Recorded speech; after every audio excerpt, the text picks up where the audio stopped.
Hola, mi nombre es Génesis Ledesma Ulloa, soy estudiante de la UNED, estoy estudiando la carrera de Ciencias Criminológicas. Este trabajo es de la asignatura de Principios de Derecho Penal. Seguidamente voy a explicar algunos conceptos básicos que forman parte de la autoría y del derecho penal según lo regula el Código Penal de Costa Rica. Empezamos con la autoría. La autoría inmediata es cuando una persona realiza un delito por sí sola que es responsable del hecho cometido. Se presenta la autoría inmediata cuando la persona utiliza un arma para dispararle a alguien, es consciente de lo que está haciendo.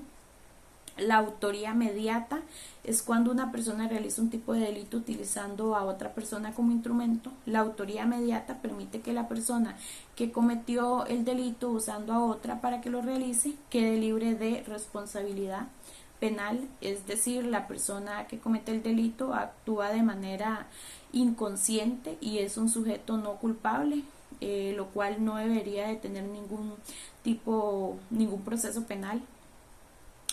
Luego sigue la coautoría. Se presenta coautoría cuando varias personas tienen el deber jurídico de impedir que se cometa un delito, pero no lo hacen. Podemos mencionar un ejemplo clave: cuando los padres tienen la responsabilidad de velar por el bienestar de los hijos, pero no lo hacen y alguno de ellos muere. Se presenta coautoría cuando una de las personas involucradas participa en la realización de un delito de manera consciente y voluntaria.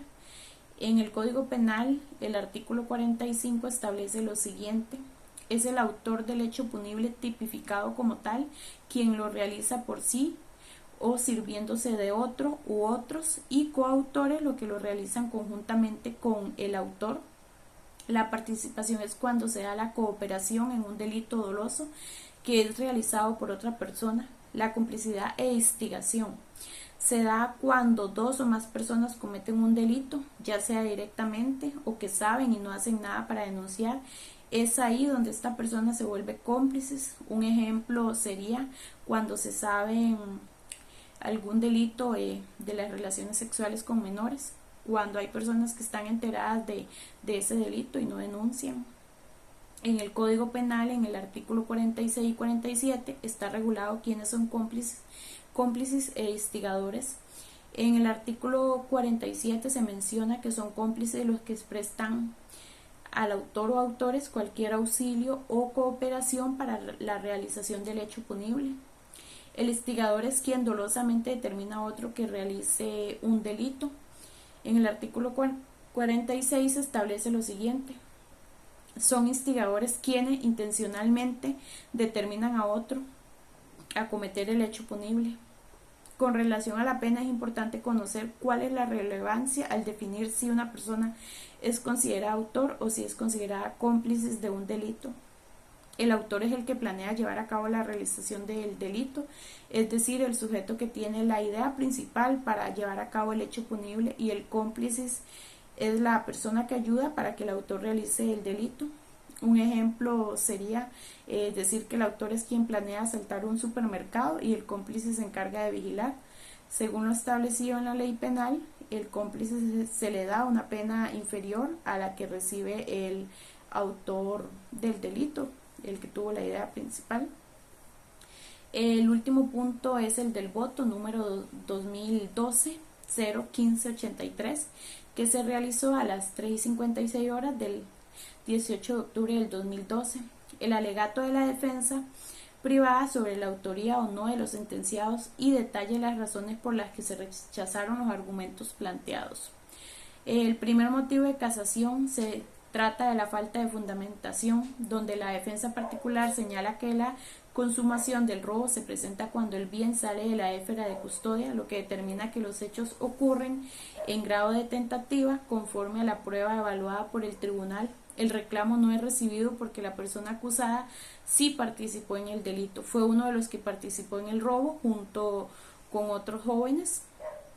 El tercer motivo de casación se da la violación a las reglas de la sana crítica. Se trata de disimular la situación diciéndole la defensa del acusado que no se cometió delito, indicando que todo fue parte de una riña entre aficionados de los equipos. Sin embargo, este motivo fue rechazado porque las pruebas demostraban lo contrario y no existe duda que sí hay delito de robo agravado, lo cual Alexander sí es culpable. Se demuestra que al momento de producirse la detención del sujeto, él tenía el canguro que no pertenecía a él. De esta manera se desmiente que fue una riña entre barras, donde se nota a Alexander que él tenía la intención de despojar al joven de sus pertenencias y adueñarse de algo que no le pertenece, cometiendo un delito, por lo que es declarado culpable. ¿Qué es la teoría del dominio funcional del hecho y cómo se aplicó en la teoría en el voto 2012 01583? La teoría del dominio funcional del hecho toma en cuenta las funciones asignadas y la posición del autor frente a otros sujetos que participaron en la realización del delito, donde participan varias personas, es decir, que el dominio del hecho lo tienen varias personas, donde la responsabilidad cae en todos los involucrados. Con esto puedo decir que la teoría en el voto 2012 01583 no se aplicó porque no se abrió un proceso penal a los demás involucrados, sino solo a uno. Entonces, de esta manera se determina que esa teoría no fue aplicada. Para finalizar, quisiera decir que estudiar y analizar este tema ha sido muy enriquecedor. He podido aprender un poco del derecho penal. Lo que más me llamó la atención fue el caso, donde analizándolo de manera profunda me doy cuenta de la importancia que tienen las leyes en Costa Rica, donde las evidencias que habían y los testigos fueron clave para poder castigar a uno de los asaltantes que participaron en el caso. En Costa Rica necesitamos que las leyes se cumplan y así poder combatir la delincuencia y poder darle castigo a los delincuentes. Este ha sido un tema muy bonito y muy enriquecedor. Muchísimas gracias.